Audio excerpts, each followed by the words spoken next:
Hi, everyone. Welcome, and thank you for joining us today for the panel discussion for Innominate Nature, featuring the four artists, Stéphane Alexis, Julie Campisi, Alex Finlay, and Maria-Hélèna Pacelli. Before we begin, I want to acknowledge that SPAO's facility, located in Ottawa, is on the unceded, unsurrendered territory of the Anishinaabe Algonquin Nation, whose presence here reaches back to time immemorial. We honor their long history of welcoming many nations to this beautiful territory and uphold and uplift the voice and values of our host nation. We acknowledge the historical oppression of lands, cultures, and original peoples in what we now know as Canada, and fervently believe that the arts contribute to the healing and decolonizing journey that we all share together. Today, during the panel discussion, we are going to listen to each of the four artists, starting with Stéphane, followed by Julia, Alex, and Maria-Hélèna. Then we're going to open it up with some questions by myself, and then from people in the audience. I ask everyone to be muted while this happens, and if you do have questions through it, please use the raise hand function or type in the chat. For anyone who doesn't know me, my name is Darren Potty. I'm the SPAO P&P instructor. I'm also the artist residency coordinator and gallery manager. It's in my mentorship role as artist residency that I really got to watch all of these artists kind of grow, learn, and propose exhibitions and write grants and move forward with partnerships and just do some incredible things over the past year. I get to see experimentation and moving in new directions, and I get to see people kind of settling into their creative processes. And I'm so thankful and grateful that I have the opportunity to work in this capacity. And I really strongly feel like this exhibition highlights some of that kind of growth and change and development. This has led to the exhibition Innominate Nature. After 2 years of incubation, who are we now? Have the pressures of recent events cracked the fragile molds of our identity to such an extent that we must now reconcile our newfound self? Can new light shine on previously unexplored places, exposing a new sense of our experience in the world? Innominate Nature is an exhibition of artists who reject a return to normal in favor of a deeply personal emergence into the unknown. It is an avant-garde exhibition that pushes experimental techniques, new conceptual boundaries, and site-specific photo installation. Visitors can expect to confront their own identities and the ways in which they choose to re-emerge into the world after a period of introspection and after a period of kind of cocooning. Let's start off with Stéphane. Why don't you tell me a little bit about your project, some of the core themes, challenges, and successes? Feel free to share your screen to illustrate any images you might have. Sure. Thanks, Dan, for the introduction. Let me pull this up just to give you guys something to look at, I guess, while I'm talking. Right.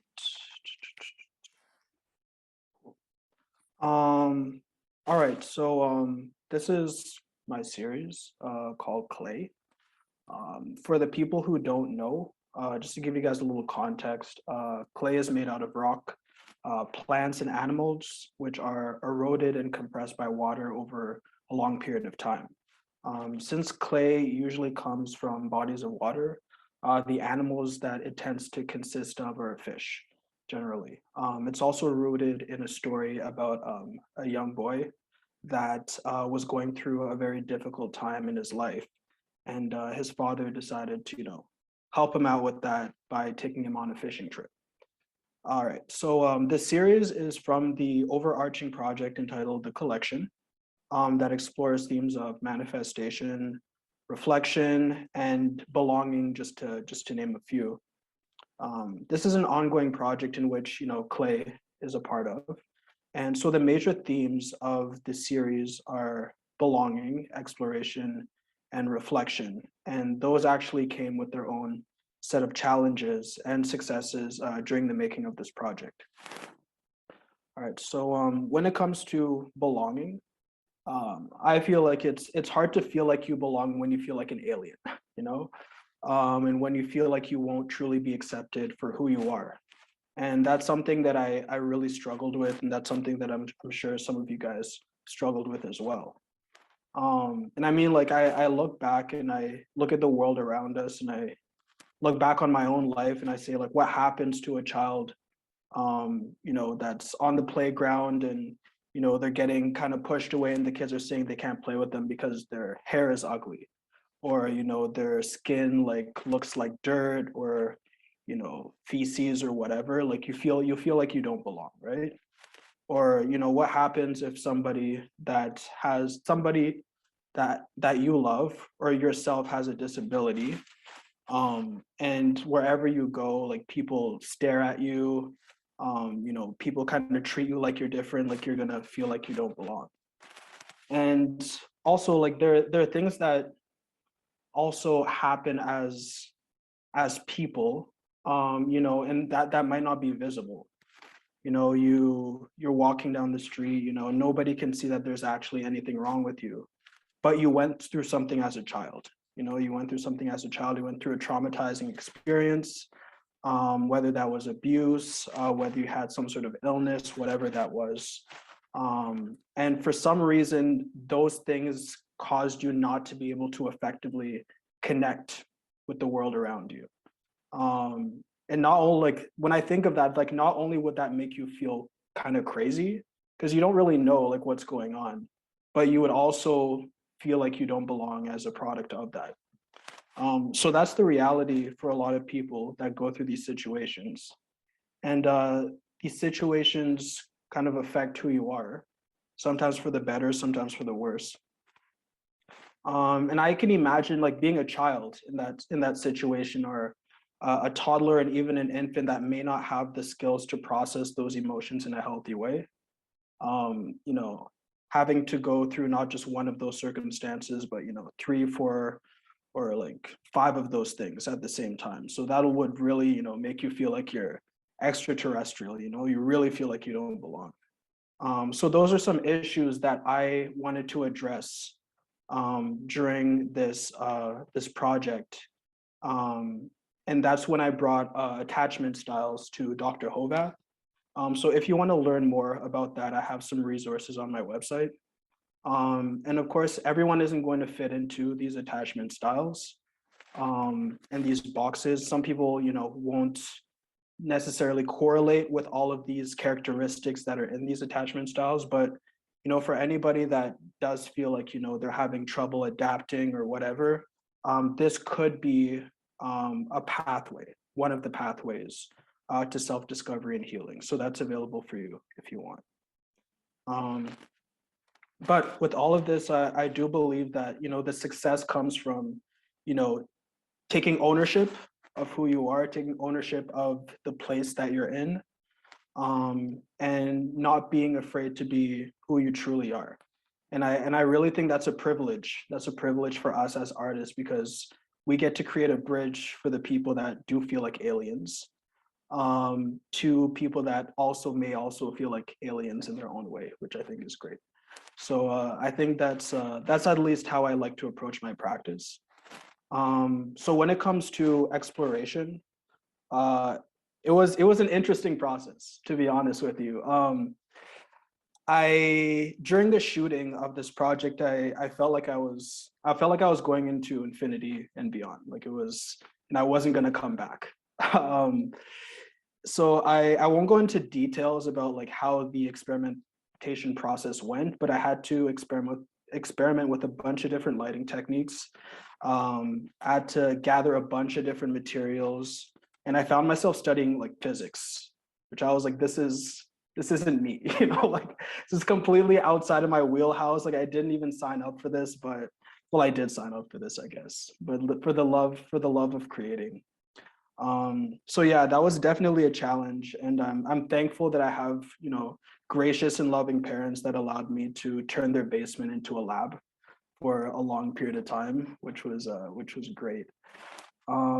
So even though that process was very strenuous at the beginning, the success that did come from that was, once I got all of those things out of the way, it felt like one of the most natural processes in my life. Like I felt like I was really in tune with who I was as a person, who I was as an artist. And I felt like the entire process was almost like an extension of who I was, which was great. And I think that's something that we could all relate to in one way or the other. Sometimes it takes a little searching, but when you're truly willing to look for things, and like explore yourself it may not come, you know, what you're expecting may not come in the way that you expect, but you're usually better off for it when you get to the place that you will get to eventually. So the last point that I'll go over is reflection. And that was like the worst. For me personally, that was the worst process, to be honest with you, because I spent a lot of time working through this so I could communicate with you guys. And I spent a lot of time sifting through parts of myself and addressing parts of myself that I didn't really like, and behaviors that weren't really serving me in my life and my relationships as well. So I spent a lot of time looking back on those relationships, saying like, okay, like, why did I say that? Why did I react in that way? Where did that come from?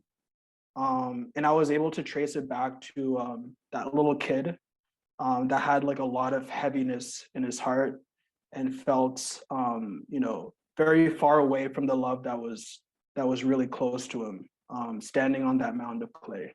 You know, so that being able to do that was painful, of course, but it gave me the opportunity to gather the tools that I needed personally to address those issues, and like reflect. You know, I can be a better service to the people in my life. And I think that's the great thing about reflection. It gives us the time to analyze and work out things that, you know, we're not necessarily happy about with our circumstances, and adjust those things. But it also gives us the chance to look at the things that we do like, you know, look at the things that are serving us well, the things that we may want to capitalize on and build on. So overall, even though it was kind of crazy and stressful at times, I'm definitely in a much better place than I was before I started. Thanks, thanks, Stéphane. Thanks so much for sharing that. Let's move, Julia. Likewise, tell me a little bit about you, your practice, how it's grown, how it's changed, and a little bit about the project that's here in the gallery. Okay, thanks so much, Stéphane. That was really awesome. Very hard to follow up, and thank you, Darren. So I didn't know really where to start, but I wanted to start maybe at the moment where I first realized that a photograph was more than a photograph, and it was in this massive lecture hall, and a professor brought up an image of a advertisement for tomato sauce.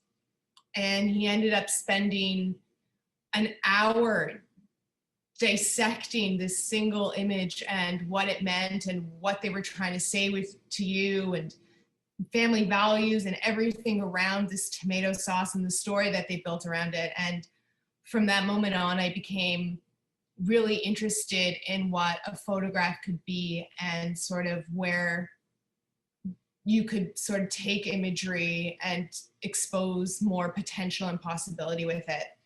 I spent around probably 4 years really deconstructing imagery in terms of its chemical properties. I was really interested in the darkroom at that time, which seems like forever ago. I had access to an analog color darkroom, which I don't even think they exist anymore. So I was really taking apart imagery and just exposing the chemicals for what they were, and exposing, I guess, this like latency that is like behind the image.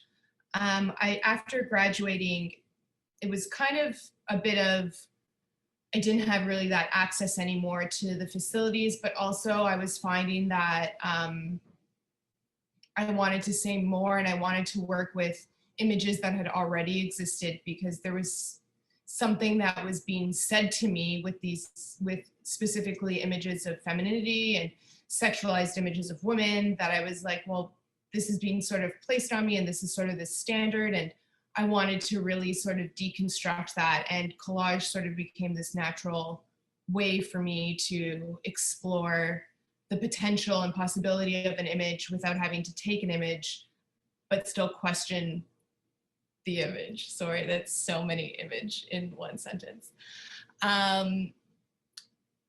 At this time too, I was working with sculpture, but not in the way that I think COVID allowed me to. So there's a couple of things that allowed me to sort of get into sculpture, and one was having space. The studio became a really important aspect to my practice because it allowed me to like have room to really experiment and see how far the image could go. And so I started taking what I was finding in the images and excavating that and putting them into sculptural works.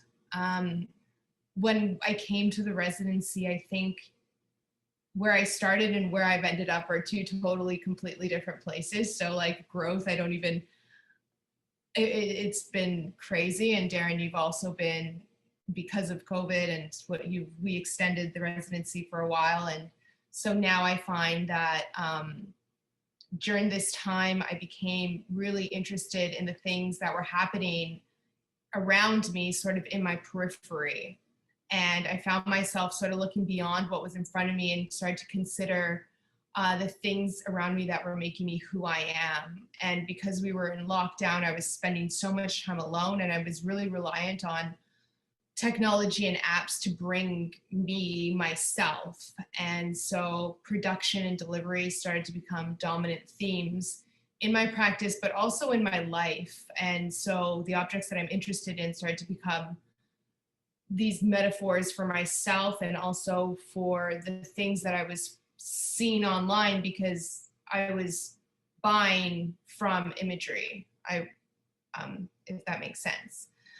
So for this exhibition, I wanted to focus on like the boundaries that these objects can create, but also the transformation and how they sort of bring us ourselves. And so, for example, the fence in the exhibition, it's technically meant to protect us and hide us from what's happening beyond that. And I wanted to, take away the functionality of the fence by, one, making it from imagery, and two, placing it on the wall, and still keep its form and its meaning, and then see kind of what happens when you do that and you make it out of sexualized images of women who rarely occupy the space that you would find a fence like this in. And then, with the acrylic started as a way for me to subvert the objects. So there's the bricks that you have in the show, and making them using sort of these very atypical traditional feminine signifiers became sort of this like coy way for me to insert myself and ideas that have been placed on me into a space that I actually rarely occupy, but bricks surround me. Right now I'm surrounded by bricks in my house, in my studio is made from bricks. Bricks are kind of everywhere. And so, yeah, and then the vases, the wall sculptures was another way for me to talk about production. So the sculptures are made from vases that I find at secondhand stores, and they mimic the two-part slip cast mold process that you find when you're making clay. They're usually made for clay objects, and the reason why you make the mold is that so that you can reproduce it multiple times way faster than you could if you were making a single vase by hand. And I really liked to playing with that idea and this thing that is all like in most domestic spaces, and then the fence that is in most industrial building spaces, and bringing them together to see how they communicate, because the vase also takes on this like bodily form as well. So it's me sort of inserting that idea into the practice as well. And recently I've been really thinking about what we're building and how we're building and who we're building it for. And I think that this exhibition and the progression that has happened over the course of the residency has really started to make me focus on these very like mundane, redundant objects and bringing them to the forefront so we can start really asking how these things become who we are. Thank you. Yes, Yeah. that kind of really highlights the kind of the growth, and this is one of those pieces too where you almost have to walk around and you have to be here. The construction, the deconstruction, the fragility of the objects is quite apparent as well. So there's installation photos, and I encourage anyone who can to come visit the space. So thank you again, Julia. Alex, would you mind talking a little bit about your projects? Now, you've been working on a couple different ones. Tell me maybe a little bit about what you've been working on and the work that's in the gallery now. It was it was cool to hear everybody's work right now. It's kind of cool. Like, I saw the show, but now it's like cool to hear what people have to say. Right now, the project for the residency is called Me and Johnny, and for that show, it's mostly about I'm exploring masculinity through a heterosexual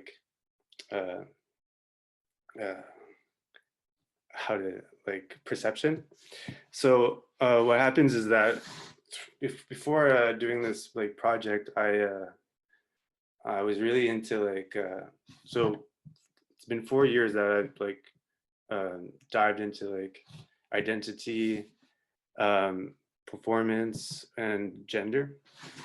So first with going into the residency show project, I was mostly into drag and their type of identity and how they perform. So it took a toll on how we see different types of masculinity, how they perform both masculinity and femininity.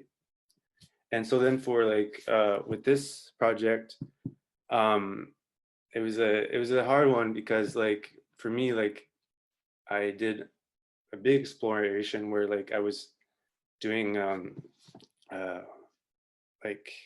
women wear, I was wearing women's clothes and trying it out, but then through the whole exploration, I was okay, doesn't feel like my identity, right? But it was really cool. I can show you through the process. Just give me a sec. Okay, I'll just share my screen.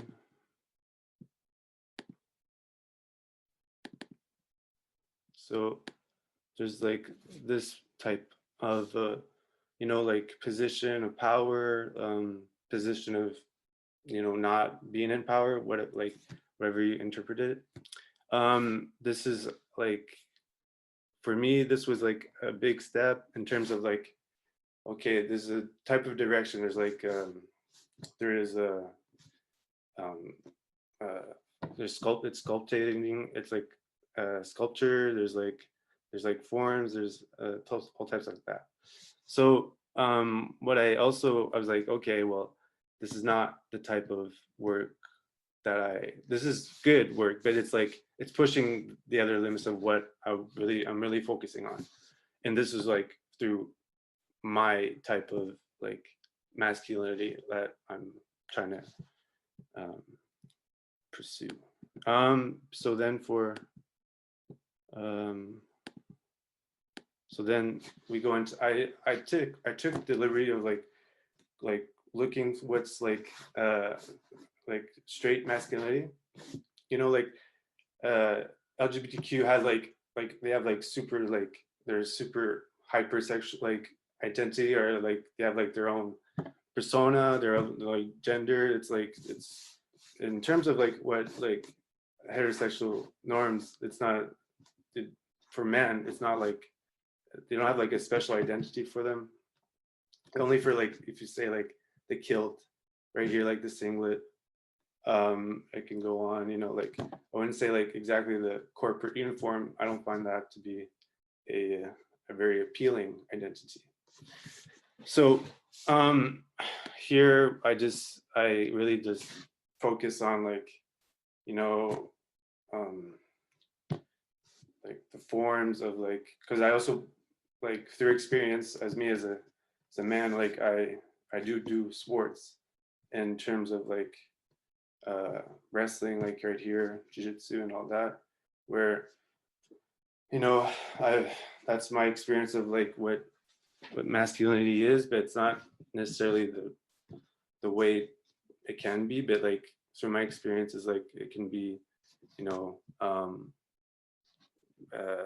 you know, these weird positions, you know, it's just like, we don't necessarily know, like you're wrestling with someone and it's very intimate, but in terms of it's just, you know, it's in my head, it's just these weird positions that maybe they don't necessarily get the idea of, that it's very intimate, it's very, you know, just exploration of the position. So I just find like the elegance of position with wrestling or like any other sport, it, you know, expresses like different types of femininity and masculinity in terms of expressing masculinity. So yeah, right now it was really an exploration. It's still like, you know, like I have yet to like have a big broad of like what this project has to mean yet. But yeah, it's still like per se, I still like the idea of identity, and I think, you know, it's just how you pursue whatever the project. So it's still like ongoing on. So yeah, that's all. Yeah, I think that's, you know, something that's really unique is that this is like a tangential moment kind of in your practice. This is going to be an ongoing exploration for the rest of your kind of, you know, artistic career, and this is kind of just one moment that you managed to capture because you were alone with yourself for so long during Yeah, COVID. COVID. Yeah, I could have, like, COVID was like a different pace for sure. Like it had like a different, like, I could have done this project a whole different way, like with like per se real wrestlers or anything like that, you know. And I didn't talk much of the doll, but the doll like has humor where, like, you know, like it just, I think all audience can accept humor in terms of like the portrait, how the portrait, like it enters the portrait for people to see, you know, like it's not like, anyway, yeah. Thank you so much. That was, yeah, you talked a lot about the kind of major themes of the work, and what's strong is the visual kind of side of things as well. You know, there's in exploration, there's never a kind of final thesis or kind of a final moment. This is kind of moments that you've explored and you don't know how to express them any other way besides the kind of visual medium. So thanks for sharing that. Maria-Hélèna, this project that you've exhibited is such an interesting evolution from previous work. So tell me more about it and tell me more about your process and what we're seeing in this project. Thanks. Yeah, well, first of all, it's always nerve-wracking going last because I feel like, you know, everybody's work is so amazing and I'm like basking in it, trying to, you know, follow up with like, this is what I've been up to. And I do want to start off with my own land acknowledgement, because I'm outside of the unceded and unsurrendered territory of the Algonquin. And so I am located on the traditional territories of Mohawk and Ojibwe, St. Lawrence, Iroquois nations, and the people of the Crawford Purchase on Turtle Island, as well as the home of the Métis Nation in the colonial town of Hawkesbury, Ontario. And I feel that it's especially important to acknowledge that in the context of my work, because, you know, some of the themes that I'm looking at in here in, you know, more overt and also more subtle ways have to do with, you know, how we construct identity and whiteness in the colonial nation, and also, you know, decades and centuries of migration and displacement of peoples and the impacts of that as well. So on that note, I guess this is kind of like a very long project, not just in terms of my own story and timeline, but also in terms of like the reference points historically. And so it kind of all started for me when, you know, probably sometime in my teens, my dad brought this stack of images, and they were archival prints that somehow my family ended up with copies of. And these were prints that documented all of the, you know, different buildings and areas of the neighborhood of the Goose Village, aka Griffintown area, Victoriatown, in Montreal, Quebec. And that was being looked at as part of urban planning around Expo 67, which incidentally, nothing was built for Expo 67 in those areas. It was really kind of a very, a very discriminatory type of gentrification that was targeting an Italian and Irish neighborhood, predominantly working class and low income folks working in factories, among which were my family. And so for years, I never knew what to do with that. And I I was really kind of obsessed with doing something with it, but I didn't know what to do. And so, you know, there were different conversations with like professors when I was doing my Bachelor of Photography at Concordia. And incidentally, one of my former professors, Marissa Portalese, also Italian Canadian, is actually writing a book about the Goose Village at the moment, which is kind of a cool parallel. And I look forward to checking that out. So I just really wanted to document this. And, you know, the prints themselves, of course, were, you know, dog-eared and had weird markings and tape on them and different things like that. And I felt that that was a really interesting parallel with the treatment of this community, and how like a lot of the urban planning reports were like, you know, demonizing the residents of this area and things like that as part of like justifying their displacement and, you know, the destruction of their homes. And in the cases of those who happen to own property, you know, giving them far less than that, what that was worth, and then furthering that kind of economic oppression of the working classes in those areas. And the prints themselves were very interesting because, you know, you see like they're a lot of the images are like crooked, and there's like kids running into them, and, you know, people just hanging out. Of course, our relationship with photography at the time as a society was totally different, and I think you can kind of see that in some of it. But you know, again, it just shows that like it was really like it wasn't meant to preserve the culture, identity, or heritage of anybody living there. It was really just meant to kind of like document and justify this process of destruction, essentially.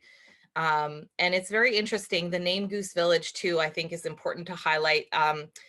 You know, prior to colonization, this particular area was a place where, you know, Indigenous people would go and hunt geese and things like that. And so that was part of the name of the area. And so there really is kind of this like extra layer of displacement, because the working classes who had migrated here, you know, to escape whatever prosecution or conditions elsewhere, were also then part of the displacement of Indigenous communities, which I think just kind of goes to show, you know, how these things really are intertwined, and that the oppression of some classes can also be part of further oppressing other classes. And so, you know, it's in that sense, there's this weird layering, and you can kind of see the hierarchy of whiteness where, like, you know, Irish and Italian Canadians were still kind of, you know, superseding in that sense Indigenous communities in terms of colonization, and yet at the time not fully constructed as being white in Canadian society, and, you know, being constructed as undesirable immigrants, and, you know, all kinds of things like that. That are part of, you know, Italophobia. And so that sets the stage a little bit. I think where I got really inspired is that I was, you know, I think as many of us, I had all these plans for 2020. It's like, wow, you know, this great year is coming up, and I had been offered this feminist art residency that happened to be in Florence, Italy. And being an Italian Canadian born in Canada, I had never been to Italy in my life. And it was sort of this really big deal to finally go to this ancestral homeland and, you know, produce art of all things. And so I was very sorely disappointed when the pandemic hit and I couldn't do that. But also what was happening is that, you know, Italy was hit pretty hard by the pandemic. And was, you know, one of the like international hotspots that really, you know, hit the news internationally. And there were like, you know, so many stories that I just remember, like, you know, watching people singing from their balconies, and then hearing stories about, like, you know, the coroners and morgues not being able to keep up with removing, you know, dead bodies from people's homes, and then people having to, like, you know, sit with their dead loved ones in their homes for like days or weeks. And, you know, just the the devastation of that really hit me quite hard. And, you know, it was sort of this, like, the loss of the homeland was weaved into that, and really got me thinking about what home means, and especially, you know, coming from generations of displacement, what that really means.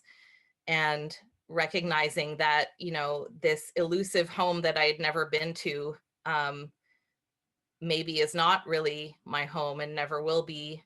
But, you know, my ancestors did make a decision to come here, and so this is my home. It's the only home I've ever known. And parallel to that, we were also in this situation where soon after, you know, we went into lockdown across different parts of Ontario, and I was living in Ottawa at the time, so there was lockdowns in Ottawa, and then all of a sudden I couldn't leave my home, like my physical space of home. And, you know, it almost became that, like, the reverse, that like home was not, you know, this place of freedom and self-actualization, but actually this sort of place that you can't escape, and at the same time the only place that you might be safe. And you know, being that I couldn't work on a lot of the different types of media that I might enjoy, you know, what with the pandemic, I turned a little bit back over to the archives of all these images, as I came to the SPAO residency. And, you know, as a multidisciplinary artist, like, I always kind of have this desire for different media to talk to each other, and always wanting to, like, translate my work into another form. And you know, I just really wanted to kind of break out of that isolation, with, you know, more of like an installation piece that I love installations. I really wanted to be able to do that, and to kind of engage with these archival images in a way where I get to respond to that and talk about, you know, like the generations. And this is an area where my ancestors worked in factories, and you know, and so it sort of was like, where am I now? And am I living the life that my ancestors would have hoped for? And so so as I was kind of like scanning all of these prints, and, you know, doing that kind of like looking through family archives, and stuff like that, there was this one image of my ancestors in Italy, that is in the installation, and that I decided to use, in juxtaposition with this neighborhood where they've never been. And of course they are in a place where I've never been. And so there was like that relationship between, you know, the distance and the disconnect that can happen between generations, when there's migration. And so then I, at some point in the course of that, I went to retrieve these peonies from my mother's place. And it sounds unrelated, but just bear with me. So what had happened was that when my grandmother passed away, she had these peonies in her garden that I just really couldn't let go of. And it was kind of like, you know, part of this grieving of my grandmother's death and the generations. And we had made a deal with the people who bought her house that I would be able to go and get the peonies. And of course, I had nowhere to put them. I was renting an apartment at the time. And I brought them over to my mom's, and then, you know, couldn't afford a house in Ottawa, but I was able to get a small house in Hawkesbury just before the pandemic. And then during the course of the residency, I was like, okay, great. Now I can go and get my peonies and plant them in, you know, in this land that I get to use and plant things in. And it occurred to me, like, these peonies now have crossed through the hands of 4 generations, and they had come from the first place where my ancestors lived when they had come into Canada and were living in Goose Village. And so it was sort of like this relic of, you know, pre expropriation and pre-demolition of that whole neighborhood.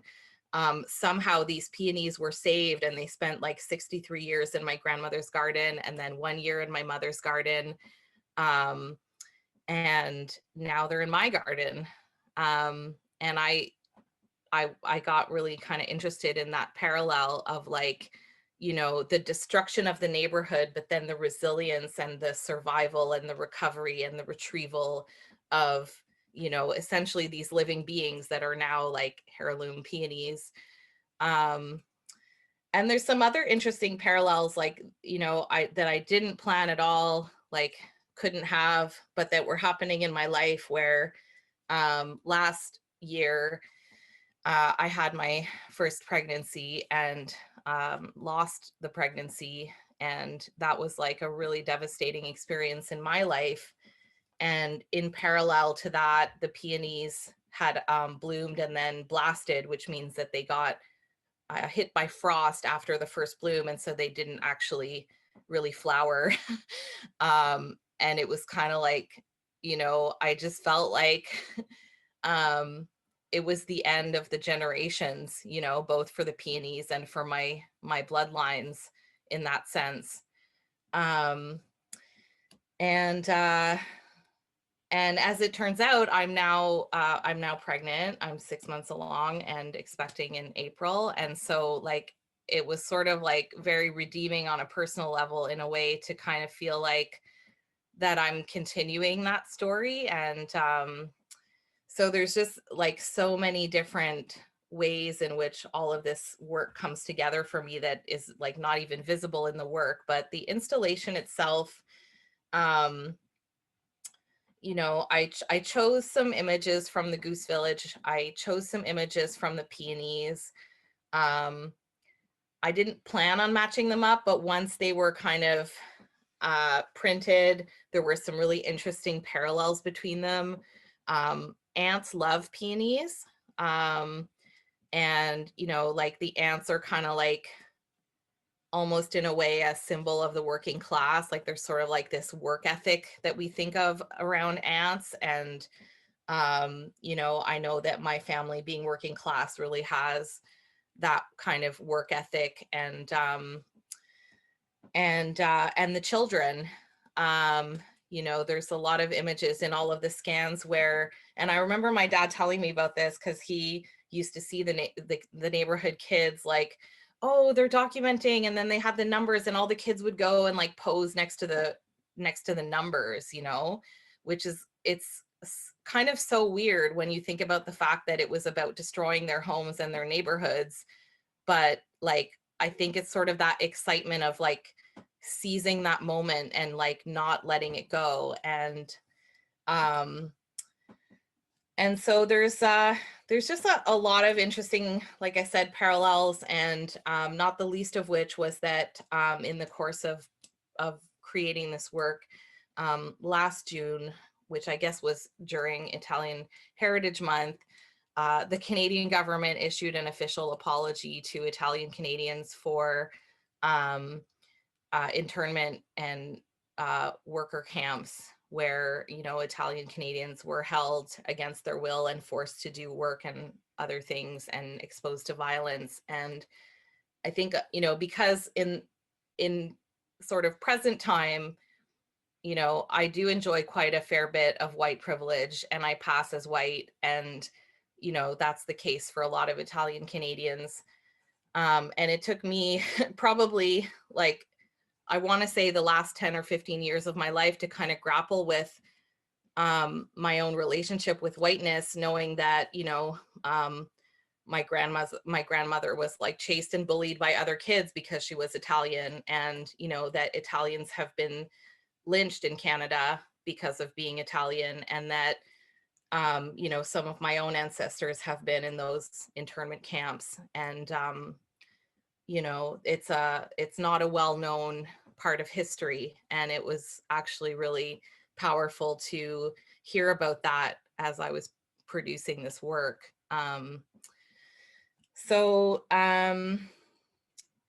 I guess the last piece I want to mention is there was I have a few family members who, like me, are just really interested in uncovering some of these different stories and how they connect to kind of like the broader history of, you know, working classes and Italian Canadians and so forth. And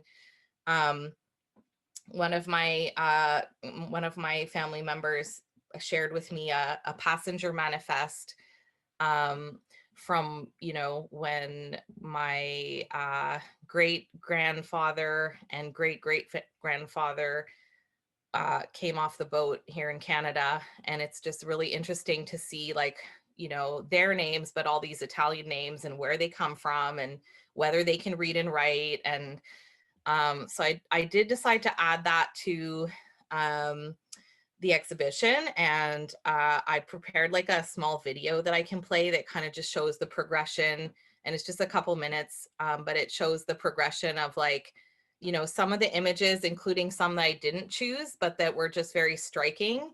And then the installation images and the installation shots. And I think I put the manifest in there. So if it's all right with you, I'll go ahead and share that. So just bear with me.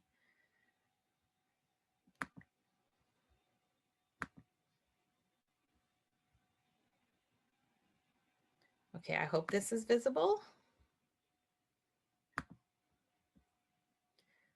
So you just kind of see the neighborhood and all of these numbers, and you see that there's like kids just hanging around, and, you know, it looks a little bit like Dorothy Lang or, you know, photos from the Depression, but this actually was like closer to the 60s. And these are some of the kids just like posing, and, you know, the different businesses and people hanging around.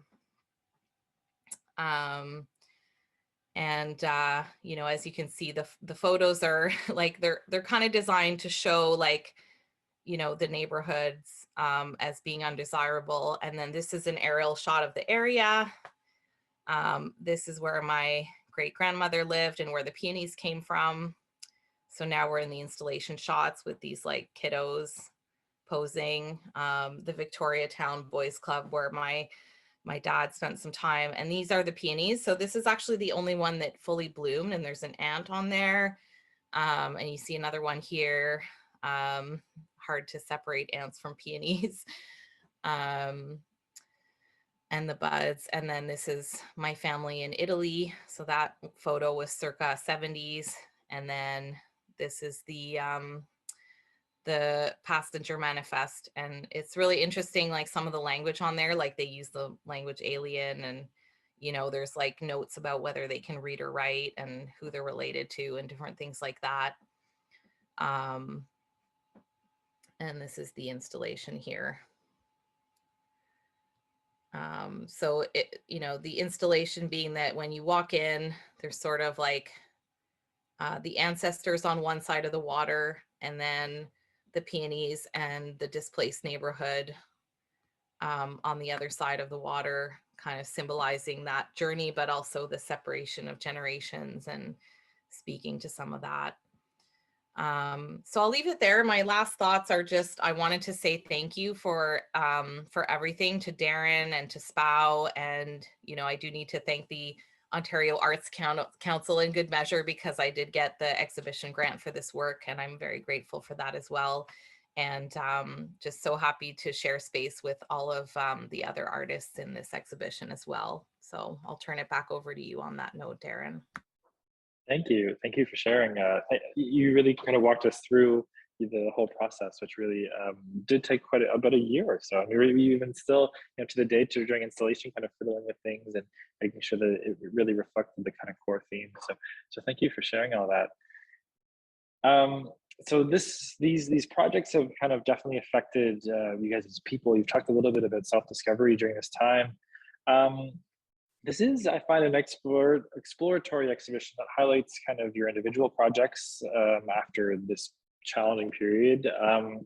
Do you think as artists we're entering into a period of kind of strange new growth and emergence? Do you feel like you're on a different track? Do you feel like you're kind of headed towards something else? Or do you get a sense that there's going to be a return to expectations or a return to ideas that we kind of put aside for 2 years? Do you think that it has forever changed us, or this is a blip that will be forgotten? This is kind of a big question, but maybe just a reflection on what, where you're at kind of artistically. And maybe we'll start back with Stéphane if you could answer. Yeah, sure. That's a deep question. Yeah, so I would hope, like, I would honestly hope that through all of this, that there would be an emergence of new work, new vision, new perspectives, new approaches to our work. I mean, we kind of have the recipe, if you think about it, for creating this type of work. I mean, there's solitude, like we're all in kind of solitude, we're all confined in our own spaces right now. You know, there's like this rapidly changing world around us. It's hard to keep up with sometimes.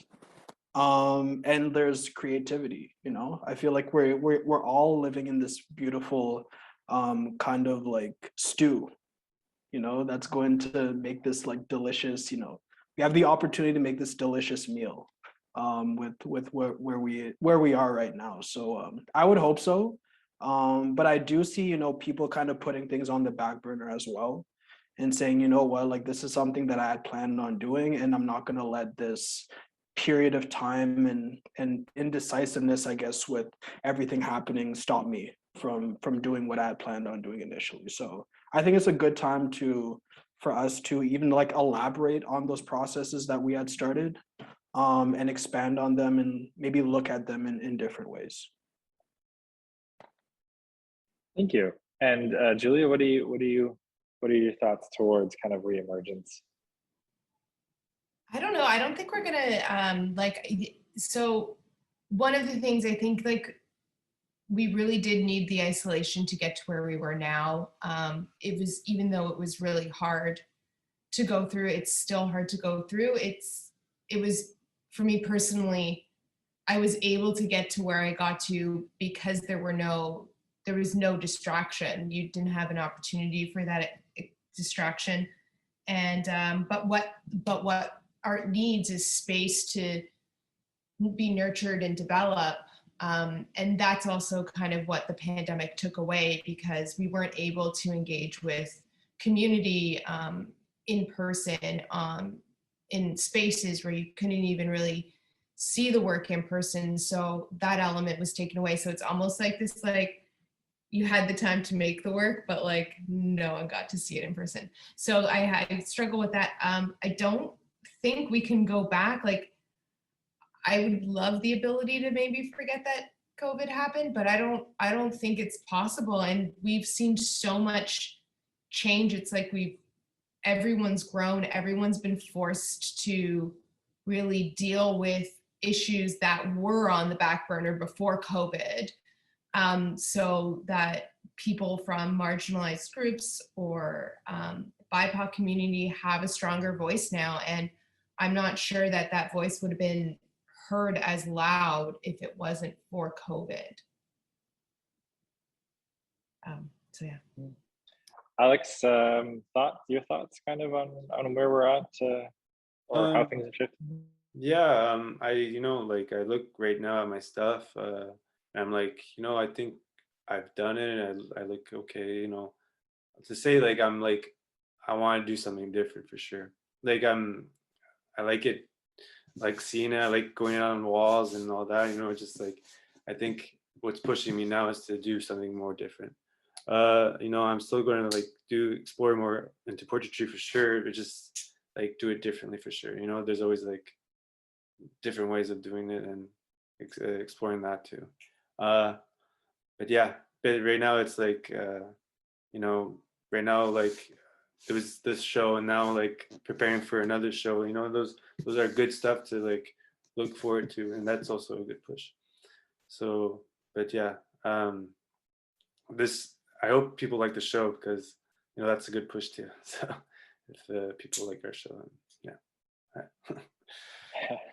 Maria-Hélèna, what are some thoughts you think on kind of reemergence and where you're at kind of artistically, and how maybe as we go forward things are changed, or are just it's just the time that passed? Yeah, it's interesting because like I almost want to talk about post-traumatic growth, because for many of us, if not all of us, the pandemic has been an incredible trauma. And, if not the pandemic itself, then all of the measures that we've had to take to respond to it. And, and so I think that kind of is what we're experiencing potentially as individuals, as communities, as a society, and as an entire planet, is like, okay, so what kind of growth can happen after a trauma? And, much like any other type of trauma, there's sort of this desire to return to what was before. But inevitably that's impossible, because it's like when you change the course of a river, like it's never going to go back exactly the way it was, right? Like we're kind of living in the scar tissue of the pandemic at this point. And, tissue does heal, but it leaves a scar, right? And that's sort of how I'm experiencing it. And I think what that looks like is, on the one hand, there are new techniques. Like I've seen theater that looks like some kind of hybrid between theater and video. And, I think there are things that have come out of just the specific approaches that have been put in place to continue gathering like virtually instead of in person. And I know that for me, like as a person who lives with chronic illness, like one of the biggest things was like the whole world kind of finally slowing down to a pace that I can cope with, and like finally being like, okay, I can deal with this now. I can do stuff. I'm not just constantly like treading water and trying to keep up. And, I think a lot of people who are in similar positions, who are either marginalized or living with, medical conditions or other vulnerabilities, are just like, have felt that. And this return to normal in that sense is kind of a little bit detrimental, because it's like, let's take a beat here and think about what we've truly learned about caring for each other and ourselves. And, what does that look like for us as artists? Because, the amount of solidarity and support that artists have like had to give themselves and each other through the pandemic, just to kind of, make it through and survive and live through that. I feel like there's some important lessons there that I really hope, that we will all hold on to. And I think in terms of my work, it's definitely a little bit strange to be doing a site-specific installation in a context where like I probably was expecting that nobody would actually go to the site. And I know that our cohort of the residency in particular was affected, almost at every stage of the pandemic. Of every stage of the residency was affected by the pandemic in different ways. And it was always like, okay, so now are we going in? Are we meeting in person? Are we doing this? And constantly having to like have a backup plan and think about different ways of doing things. And then as we go back to in person, like, what does that mean for people who were previously excluded? And all of a sudden we're able to be included because we're shifting the way that we're doing things. And like, how do we think about accessibility and, you know, inclusion? And I definitely do agree that there's been like an amplification of marginalized voices through that. But at the same time, and especially right now with what's happening in Ottawa, like we're also seeing this huge amount of backlash and a rise in hate crimes and violence towards marginalized people. And, you know, this sort of like eugenics of like treating vulnerable people like they're expendable to the pandemic, and that their lives and their well-being and that their death is kind of like inconsequential. And so there's like really kind of a lot of those things going on. And I think that in itself is a lot to really reflect on and to think about, like, what is the role of art in all of this? Because if artists are there to reflect back, you know, what is happening in society, then I think we do need to think about, you know, like, where are we going in terms of, you know, including people who have been and are marginalized, but also like, how are we like kind of documenting, if you will, and recognizing and through that historical process, holding accountable some of the folks that are, you know, making this like harder and more violent and, you know, oppressing those voices. So I feel like maybe that's an interesting direction to think about. Thank you, everyone, for your thoughts. I want to open the floor up for questions to the audience. This one's for Alex. I guess asking the kind of response to the work, you're testing the limits of kind of traditional heterosexual masculinity, and I think this person's curious in how has people in your community been kind of receptive to this or not receptive to this, or, you know, what's been the response within kind of friends and family and maybe people that you've brought to the gallery already? Yeah, that's interesting. You know, like that's why like I bring humor into it. So like they accept it almost. It's kind of like weird that way, you know, like had it like been me and like the dress, you know, I think it comes off not for all audiences. That's what I mean too, you know, like I think because I bring, you know, humor, that's make them accepting, you know, it's, you know, they'll laugh about it and then it feels better about themselves or whatever, you know, just like in that sort of way, which is kind of like, you know, it's okay. It's like, this is like how you approach it sometimes, just to make them comfortable or something. But, you know, like my family and well, I say those are my friends most of the time, or like people like my jiu-jitsu coach is like, I'm telling I'm doing this, is like, oh, you know, like, you know, that type of reaction, but like, just like, it has to sink in almost. But like my mom is heterosexual, but my dad's gay, you know, so I'm like in the generation where like, I was raised by two different like sexualities. And so they're like, you know, like I'm like exploring just the ways of like I'm not in like heterosexual parent norms, you know, so it's not like it's entirely different. So I never talked to like per se like kids who have gay parents and straight parents, like of like what my experience is. So it's like it'd be different, like it'd be kind of cool to like see and like how they see and their like per se their ideas and how they feel with like toxic masculinity or like, you know, femininity. And, you know, it's kind of like interesting. So like, you know, so I have no problem. Like, I'm not like, this is all very like experimental in a good way. And I think yeah, I don't know. It's you know, like I think it's just a good step to open up to like, for say heterosexual men to get out of their box, you know, essentially. Yeah, that makes sense. That makes sense. I can say, you know, as someone who's been around, when people walk into the gallery, there's a sense of it, you know, the images are quite large and they kind of tower over you. So I feel like people kind of get really immersed in this kind of scene that's happening. And it's so far, you know, I've heard a number of incredible things about the exhibition. It feels really well thought out. And actually, the next question is a curatorial question, a little bit for Maria-Hélèna and Julia. There's some common elements between your guys' two work, and the question is a little bit related to like how much planning did we go into it for this exhibition. There's acrylic, you know, there's the pink kind of themes.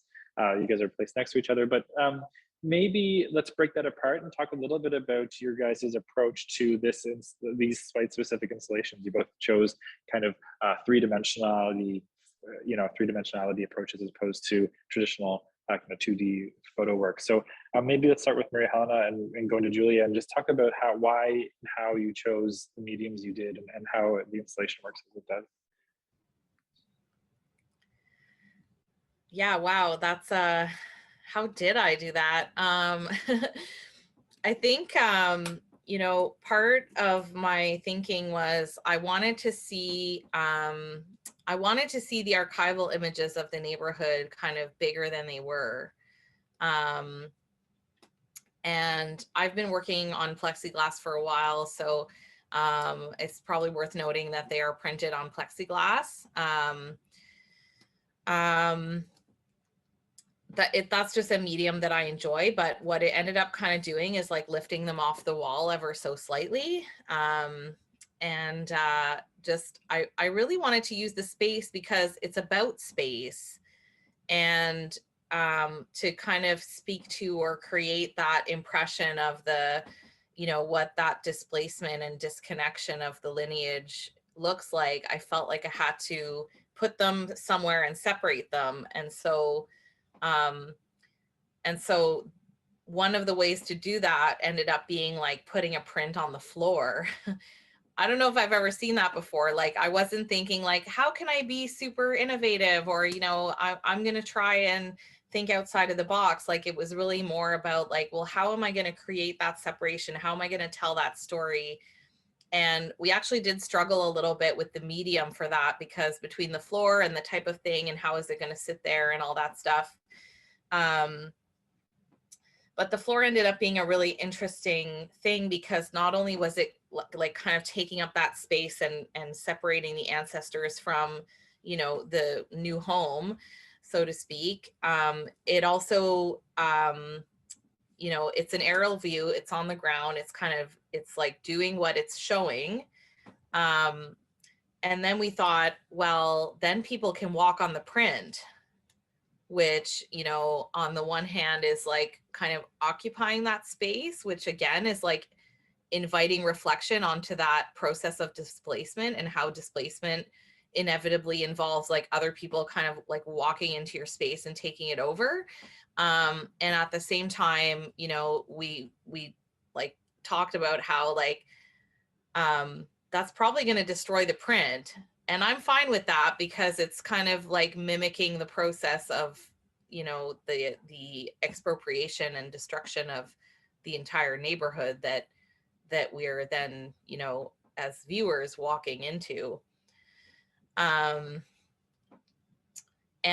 it was a bit of a struggle actually, because just the space has its particularities. And then I was trying to be conscious of like, you know, I don't know what other folks are working on specifically, but I don't want to be like encroaching onto other people's work, but I also want to create this setup. And so, you know, so that was an interesting piece as well. And I guess just the other important thing is that one of the prints is just kind of hanging in midair. And again, that is pretty unusual. Like, I've actually done that before in an exhibition, but I recognize that it's kind of unusual. And it's interesting because, you know, like photography, unlike a lot of other forms of art, is kind of about stopping time and suspending things and freezing them and like stopping them in a moment. And So the suspension of a print is kind of like adding another element of that, which I thought was really interesting in terms of like suspending time and, you know, and then suspending the print in space. And I guess that's where the plexi came in, is that, you know, it was like, well, how am I going to make this transparent? Because I wanted to be able to juxtapose the ancestors with, you know, the peonies and the Goose Village images. And so it had to be something that you could see through, which of course, plexiglass ended up being the way to go with that. And I just loved it aesthetically as well. So yeah. Thanks. And Julia, tell me a little bit about your kind of installation, your three-dimensional kind of piece. You know, it almost feels like there's the forms on the ground are kind of falling off or building up. There's kind of a sense of looking up and looking down. Your eye moves around. Tell me a little bit about the installation. Well, I think that it just, it comes from just my really deep desire to try to make photographs something that they're not supposed to be, and taking information that I'm finding within images and like pulling that out and putting it into other forms that really resonate with like how we build and transform our surroundings. Acrylic is a new medium, like a year old for me. I haven't been using acrylic for that long, but I'm completely enamored by it. I'm obsessed with its ability to sort of play into like pristine aesthetic codes that we're accustomed to in shopping or purchasing or buying, and taking that sort of information and placing it on objects that we don't even care about. So I find that really interesting. I think one of your questions was both Mary Helen and I having like similar tones within the work. For me, pink is just has this visceral quality to it that rewrites an object's history, meaning, and allows us to see it in sort of a different way. And I liked having that juxtaposition, especially with the fragility of the fence. Like, I've made this fence that's supposed to be this very strong or temporary barrier, and I've made it very fragile and breakable. And I find that interesting. In regards to planning our spot, we really didn't talk before, Mary Helen and I,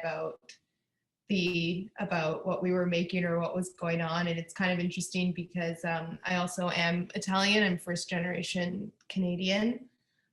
So I'm sure that there's a lot of similarities and commonalities that we probably didn't get a chance to really explore because we were doing this completely virtually. And yeah. One thing I find maybe not ironic or kind of interesting is that they're both photo-based projects, but capturing them via photography is almost impossible. The fence especially almost comes out invisible. Like we're working with photography in a way that doesn't allow photography to engage with it in a very, very interesting way. It shows me the far ends of what we consider photo-based work, and then it shows me the limitations as well of what the camera can and can't do, you know. And I find the kind of site specificity of both projects kind of plays with that experience level, both digitally, you know, on the screen, and how it's documented and captured, and how it can exist in real life. Yeah, I think that for me, I definitely struggle with photographing my work because it's so hard to photograph and it's made from photographs.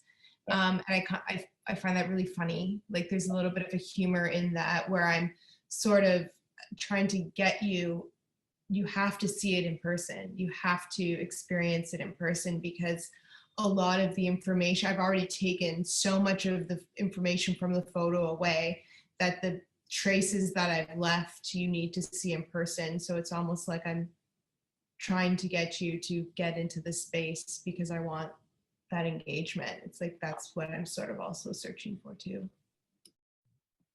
It's interesting because I have to wonder too, like, and again, like, as you said, we haven't spoken to each other about our work or our, you know, our cultural backgrounds, but you know, I know that for me being multidisciplinary, and also when I'm working within a medium, always wanting to like expand from the medium. And I feel like for me, a lot of that actually is coming from just like, you know, this sort of like Renaissance paradigm that is part of Italian culture, where like things are all intertwined, and it's like, I don't see things as compartmentalized and siloed as I think a lot of like, you know, like Canadians who aren't Italian would see it that way. And I know that's kind of present for me, and I'd love to maybe hear about if that resonates with you.